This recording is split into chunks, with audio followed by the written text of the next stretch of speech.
Hello every one. ആകാശം എന്ന കഥയുടെ 62ാമത്തെ പാർട്ടിലേക്ക് കടക്കാം. ഇത് ഈ കഥയുടെ അവസാന പാർട്ടാണ്. ചാനൽ സബ്സ്ക്രൈബ് ചെയ്യാത്ത ആരെങ്കിലും ഉണ്ടെങ്കിൽ സബ്സ്ക്രൈബ് ചെയ്യുക, ലൈക്ക് ചെയ്യുക, കമൻറ്റ് ചെയ്യുക, എന്നെ സപ്പോർട്ട് ചെയ്യുക. അപ്പോൾ ഉടൻ തന്നെ നമുക്ക് കഥയിലേക്ക് കിടക്കാം. അനുപമ അമ്മ വീട്ടിൽ നിന്നും യാത്ര പറഞ്ഞ് ഇറങ്ങുകയായിരുന്നു. കനക ദയനീയമായ ഭാവത്തോടെ കണ്ണുകൾ നിറച്ചുകൊണ്ട് അനുപമയെ നോക്കി നിന്നു. ഒരിക്കൽ കൂടി തൻ്റെ മകൾ തിരികെ ഓടി വന്ന് അമ്മേ എന്നു വിളിച്ച് ഈ നെഞ്ചിലേക്ക് വീണിരുന്നെങ്കിൽ എന്നവർ ആത്മാർത്ഥമായി ആഗ്രഹിച്ചു. സ്റ്റെപ്പുകളിറങ്ങി അനുപമ മുറ്റത്തേക്ക് എത്തിക്കഴിഞ്ഞിരുന്നു. അവളുടെ ഹൃദയം പതിവിലധികം പടപടാമിടിച്ചുകൊണ്ടിരുന്നു. സ്വന്തമല്ലെങ്കിൽ കൂടി തൻ്റെ പോറ്റമ്മയുടെ സ്നേഹത്തിൻ്റെ ആഴവും പരപ്പും അവളും തിരിച്ചറിയുന്നുണ്ടായിരുന്നു. എന്നോട് പൊറുക്കണേ അമ്മേ, അവൾ മനസ്സിൽ മന്ത്രിച്ചു. ഒരിക്കൽ കൂടി അവൾ കനകയെ തിരിഞ്ഞു നോക്കി. നെഞ്ചു പൊട്ടിയുള്ള വേദനയോടെ കനകയുടെ മുഖം ദൂരെ നിൽക്കുന്നത് അവൾ കണ്ടു. അമ്മ!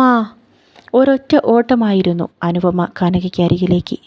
സർവ്വതും മറന്ന് ആ നെഞ്ചിലേക്ക് വീണവൾ പൊട്ടിക്കരഞ്ഞു.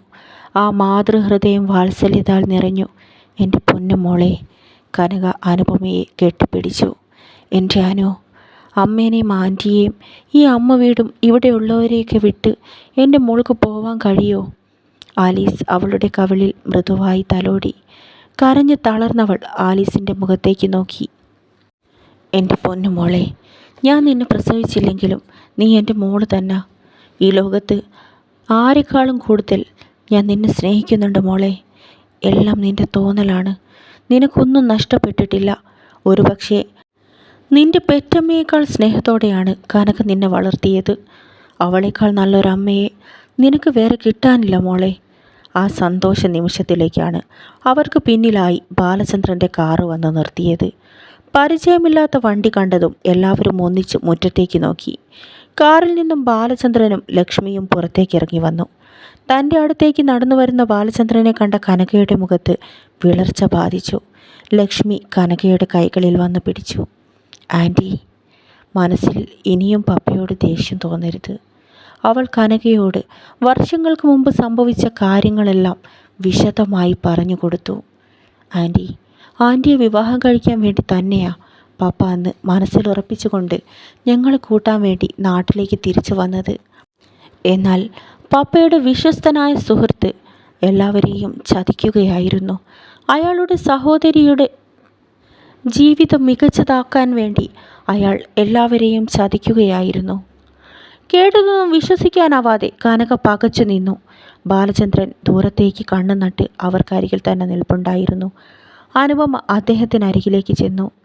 സാർ, ഇതെല്ലാം ഒരിക്കൽ കിരൺ എന്നോട് പറഞ്ഞിട്ടുണ്ട്. പക്ഷേ അന്ന് എനിക്കതൊന്നും വിശ്വസിക്കാനായില്ല. ഇന്ന് എല്ലാം സത്യമായിരുന്നെന്ന് ഞാൻ മനസ്സിലാക്കുന്നു.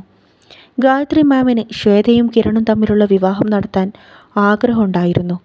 അവർ ഒരിക്കൽ എന്നെ ഇല്ലാതാക്കാൻ പോലും ശ്രമിച്ചു. ആയുസ്സിൻ്റെ ബലം കൊണ്ടാണ് ഞാൻ അന്ന് രക്ഷപ്പെട്ടത്. കുറേ മുമ്പ് എനിക്ക് ആക്സിഡൻ്റ് ഉണ്ടായതും അവരുടെ പ്ലാനായിരുന്നു. ഗായത്രി മാമും ശ്വേതയും കൂടിയാണ് അന്ന് ആ ലോറി എനിക്കരികിലേക്ക് കാലനെ പോലെ പറഞ്ഞു വിട്ടത്. അവൾ കാര്യങ്ങളെല്ലാം കിരണിനോടും ബാലചന്ദ്രനോടും വിശദമായി പറഞ്ഞു കൊടുത്തു. ബാലചന്ദ്രൻ അവളുടെ വാക്കുകൾ ശ്രദ്ധിക്കുകയായിരുന്നു. ഞാനെല്ലാം മനസ്സിലാക്കാൻ ഒരുപാട് വൈകിപ്പോയി മോളെ. ഇന്നവർ എൻ്റെ വീട്ടിലില്ല. അവരുമായുള്ള ബന്ധമെല്ലാം ഞാൻ ഉപേക്ഷിച്ചു കഴിഞ്ഞു. ഇനിയുള്ള കാലം എനിക്കെൻ്റെ മക്കൾക്കൊപ്പം സ്വസ്ഥമായി ജീവിക്കണം. അയാൾ സമാധാനത്തോടെ നെഞ്ചിൽ കൈവച്ചു. എല്ലാ തെറ്റിദ്ധാരണകളും പറഞ്ഞു തീർത്ത ശേഷം കിരണും ബാലചന്ദ്രനും ലക്ഷ്മിയുമായി പോവാനിറങ്ങി. ഞങ്ങൾ ഇറങ്ങാൻ നോക്കട്ടെ അനു. ഇനി നിൻ്റെ ഭാവി കാര്യങ്ങളൊക്കെ എങ്ങനാ? ലക്ഷ്മി അനുപമയുടെ മുഖത്തേക്ക് നോക്കി. എല്ലാ തടസ്സങ്ങളും നീങ്ങിയ സ്ഥിതിക്ക് ഇനി എൻ്റെ ഏട്ടന് കൂട്ടായി നിനക്ക് അവിടേക്ക് വന്നൂടെ? അടുത്ത മാസം എൻ്റെ വിവാഹമാണ്. ഞാൻ അവിടുന്ന് ഇറങ്ങിപ്പോകുമ്പോൾ ഏട്ടനും പപ്പയും മാത്രമാവും ആ വീട്ടിൽ. നീ വരില്ലേ അനു? ലക്ഷ്മി സ്നേഹത്തോടെ അനുവിനോടായി ചോദിച്ചു. അവൾ എന്തു പറയണമെന്നറിയാതെ പരിഭ്രമത്തോടെ അവിടെ നിന്നു. ഒരു വൈകുന്നേരം ആകാശം ചുവന്ന ചായം പൂശി സുന്ദരിയായി നിറഞ്ഞു നിൽക്കുന്നു. കടലിൽ തിരമാലകൾ കണ്ണുപൊത്തി കളിക്കാനായി കരയിലേക്ക് ഓടി വരുന്നു. അനുപമ മണൽ പരപ്പിലൂടെ പതിയെ മുന്നോട്ട് നടന്നു. കിരൺ അവൾക്കൊപ്പം തന്നെ നടന്നു. അനു, നീ അനുഭവിച്ച വേദന എത്രയാണെന്ന് ഞാനും മനസ്സിലാക്കുന്നുണ്ട്. നീ നിൻ്റെ അമ്മയുടെ മകളല്ലെന്നറിഞ്ഞപ്പോൾ ലോകത്ത് ഏറ്റവും കൂടുതൽ സന്തോഷിച്ചയാളാണ് ഞാൻ. ആൻറ്റി നിൻ്റെ അമ്മയല്ലെന്നറിഞ്ഞ് നീ മനസ്സിൽ പൊട്ടി കരഞ്ഞപ്പോൾ ഞാൻ ഉള്ളറിഞ്ഞ് ആശ്വസിക്കായിരുന്നു. കിരണിൻ്റെ വാക്കുകൾ കേട്ട അനുപമ നടത്തം നിർത്തി അവനെ ഒന്ന് തിരിഞ്ഞു നോക്കി. അനു, നിനക്കാരെയും നഷ്ടപ്പെട്ടിട്ടില്ല. നീ ആൻറ്റിയുടെ മോള് തന്നെയാണ്.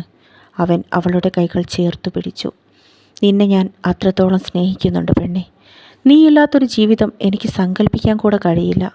അവൻ അവളുടെ കണ്ണിലേക്ക് പ്രണയത്തോടെ നോക്കി. അനുപമ ആ സ്നേഹം മനസ്സുകൊണ്ട് തൊട്ടറിഞ്ഞു.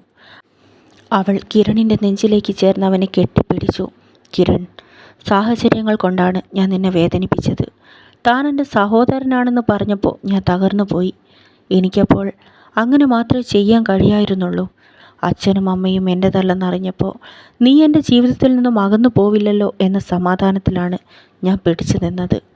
എല്ലാ പരിഭവങ്ങളും പറഞ്ഞു തീർത്ത് ആ ഹൃദയങ്ങൾ ഒന്നായി തീരുകയായിരുന്നു. പ്രയാസങ്ങൾക്കും പ്രതിസന്ധികൾക്കും ഒടുവിൽ അനുപമയും കിരണും ഒന്നിക്കുകയാണ്. ഈ കഥ മാത്രമേ ഇവിടെ അവസാനിക്കുന്നുള്ളൂ. കഥയുടെ അഭിപ്രായങ്ങളും നിർദ്ദേശങ്ങളും നിങ്ങൾ കമൻറ്റുകളായി പറയണം. ഉടൻ തന്നെ മറ്റൊരു സൂപ്പർ ഹിറ്റ് പ്രണയകഥയുമായി നിങ്ങൾക്ക് മുമ്പിലെത്തുന്നതാണ്.